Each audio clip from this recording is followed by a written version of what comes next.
E aí, tudo certo? Hoje a gente vai fundo numa ideia do T. Harv Eker que pode virar o jogo para muita gente. O que de fato separa quem tem grana de quem não tem. É aquela pergunta de US$ 1 milhão, né? Por que para alguns parece que o dinheiro vem fácil, quase sem esforço, e para outros é uma luta sem fim só para pagar as contas? Olha, a resposta pode surpreender. A gente tende a pensar que a sorte, ou que a pessoa é um gênio, ou que teve a melhor educação do mundo, certo? Mas não é nada disso. O buraco é bem mais embaixo. E esse tal algo é o que o Eker batizou de modelo de dinheiro. Pensa assim, é como se fosse um aplicativo rodando em segundo plano na nossa cabeça, sabe? Um programa que já vem com umas configurações de fábrica e que controla no piloto automático como a gente lida com o dinheiro. Beleza, mas como esse programa funciona na prática? Para entender isso, a gente precisa olhar para uma fórmula, uma espécie de passo a passo de como a gente cria a nossa realidade financeira. É o que ele chama de processo de manifestação. E aqui está o pulo do gato. Olha só essa sequência. Tudo começa com a nossa programação. Essa programação molda os nossos pensamentos. Os pensamentos geram sentimentos. Esses sentimentos guiam nossas ações. E, finalmente, as ações, bom, elas trazem os resultados que a gente tem. É tipo um efeito dominó, uma coisa levando a outra. E a primeira peça que cai é essa programação lá do passado. Essa frase aqui resume tudo de um jeito genial. Pensa numa árvore. Se os frutos, ou seja, seus resultados financeiros não tão legais, não adianta ficar só olhando para eles. A gente tem que ir na raiz do problema. É preciso mudar as raízes, o que está lá dentro, no nosso mundo invisível, porque é o invisível que cria tudo o que a gente vê. Essa ideia do termostato financeiro é sensacional. Imagina um ar-condicionado da sua casa. Ele está programado para, 22 graus. Se a temperatura subir, ele liga para esfriar. Nosso modelo de dinheiro funciona exatamente assim. A gente tem um nível de conforto financeiro programado. Se a gente ganha muito mais que isso, o subconsciente dá um jeito de se livrar da grana para voltar para o normal. O Eker até usa o exemplo de um bilionário. Para ele, ter só US$ 1 milhão na conta seria um fracasso total, porque o termostato dele está ajustado lá em cima. Tá, mas de onde veio essa programação toda? Como esse termostato foi instalado na nossa cabeça? Bom, a resposta na maioria das vezes está lá na nossa infância. Segundo Eker, esse condicionamento vem de 3 fontes principais. Primeiro, a programação verbal, o que a gente ouvia sobre o dinheiro. Segundo, a modelagem, o que a gente via os outros fazendo com o dinheiro. E terceiro, os incidentes específicos, experiências marcantes que a gente viveu. Vamos começar com o que a gente ouvia. Tenta lembrar, frases como rico é tudo ganancioso, dinheiro não dá em árvore, ou aquele clássico, a gente não tem dinheiro para isso. Ouvir isso todo dia, dia após dia, vai criando um programa na nossa cabeça, vira uma verdade absoluta sem que a gente nem perceba. Agora, e o que a gente via? Como as figuras de autoridade na nossa vida, tipo pais ou avós, lidavam com a grana? Eram do tipo que gastavam tudo ou que guardavam cada centavo? Eles investiam, corriam riscos? Ou o dinheiro era sempre motivo de briga em casa? E aqui tem uma coisa curiosa. Geralmente, a gente vai para um de 2 caminhos. Ou a gente vira uma cópia exata deles, repetindo os mesmos hábitos financeiros, ou a gente se rebela e faz tudo ao contrário. Só que, nos 2 casos, percebe, a gente não está no controle.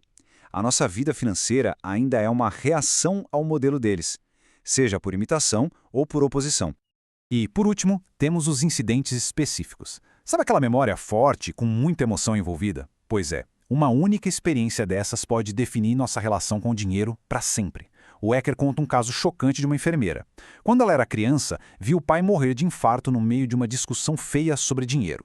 O que o cérebro dela fez? Associou o dinheiro a uma dor imensa. Resultado, na vida adulta, toda vez que ela ganhava um bom dinheiro, ela dava um jeito de se livrar dele rapidinho, de forma inconsciente.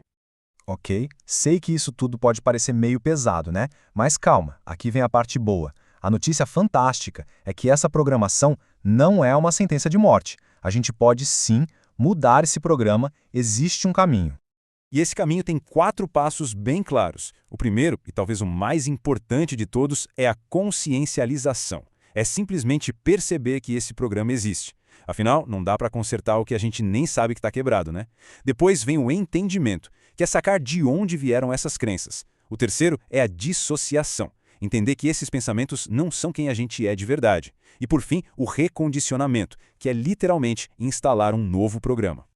E essa é a grande virada de chave. É entender que essa programação toda, ela não é a nossa essência. É um software que foi instalado. E se foi instalado, pode ser desinstalado. A gente pode aprender, desaprender e reaprender. A gente tem o poder de reescrever o código.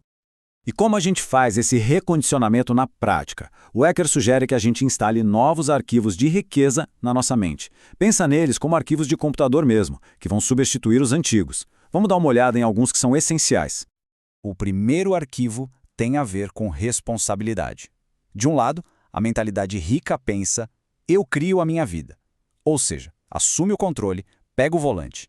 Do outro lado, a mentalidade pobre pensa, a vida acontece comigo. É uma postura de passageiro, de vítima, como se a vida fosse só uma série de eventos aleatórios. E essa mentalidade de vítima é fácil de identificar. Ela tem 3 sintomas clássicos: culpar os outros por tudo, dar desculpas para tudo e, claro, reclamar de tudo. Pensa bem, culpar, justificar e reclamar. A frase do Eker é matadora. Simplesmente não existe vítima rica.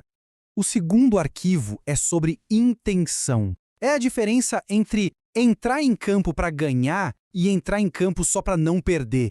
Quem tem mentalidade rica joga para ganhar. O objetivo é a vitória, a abundância. Já quem tem a mentalidade pobre joga na defensiva, só para não perder. O foco é sobreviver, ter o suficiente para pagar as contas. São 2 jogos completamente diferentes. E essa frase aqui fecha a ideia com chave de ouro. Se o objetivo é só ter uma vida confortável, as chances são que nunca se vai passar muito disso. Mas se o objetivo é ficar rico de verdade, mesmo que não se chegue lá no topo, o mais provável é que se acabe com uma vida, adivinha? Extremamente confortável. É sobre mirar mais alto. No fim das contas, tudo volta para essa ideia central, né? A de que somos nós os arquitetos do nosso próprio sucesso financeiro. E para fechar, vamos voltar para aquela metáfora do termostato que é muito poderosa. A grande sacada é essa. A única forma de mudar de verdade e para sempre o nosso patamar financeiro é resetando esse termostato. É preciso recalibrar o nosso modelo mental de dinheiro. E fica aqui uma pergunta final para a gente pensar. Será que os pensamentos que a gente está escolhendo ter hoje, agora, estão de fato nos levando para o futuro que a gente realmente quer? A programação pode ter sido automática até aqui, mas a partir do momento em que a gente tem consciência dela, a escolha é nossa.